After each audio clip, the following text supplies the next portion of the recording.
கம்முனுங்கிற போய் ஒரு காட் போட்டு எடுத்துட்டு வா. பால் இல்ல. போய் வாங்கிட்டு வா. காசு இல்லடா. காலைல தானே 500 ரூபாய் கொடுத்தேன். அதுக்கு தான் ஃபேஷியல் பண்ணிட்டு வந்தேன். ஃபேஷியல் பண்ணியா? என்ன அசால்ட்டா சொல்ற ஃபேஷியல் பண்ணன்ட்டு? அந்த 500 ரூபாய் சம்பாதிக்க எவ்வளவு கஷ்டப்பட்டேன் தெரியுமா?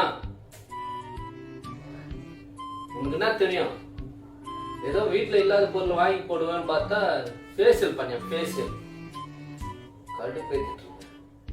இவ்வளவு பேசிட்டு இருக்க, செல்ல வேற நோண்டிட்டு இருக்க. கஷ்டம் நஷ்டம்லாம் உனக்கு என்ன தெரிய போகுது? உனக்கெல்லாம் என் இடத்துல இருந்து யோசிச்சு பார்த்தா தான் தெரியும்.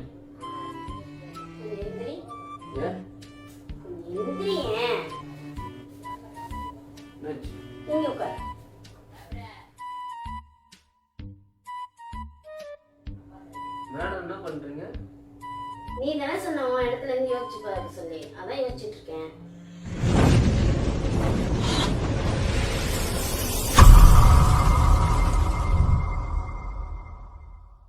கோவப்படாதீங்க சார். என்கிட்ட எல்லாம் கோவப்படுறதுனால 10 பைசாவுக்கு பிரயோஜனம் இல்ல. என்கிட்ட எல்லாம் கொஞ்சம் கூலிங்கா நடந்துக்கங்க. அதான் உங்களை மாதிரி ஆளுங்களுக்கு டீசன்ட்.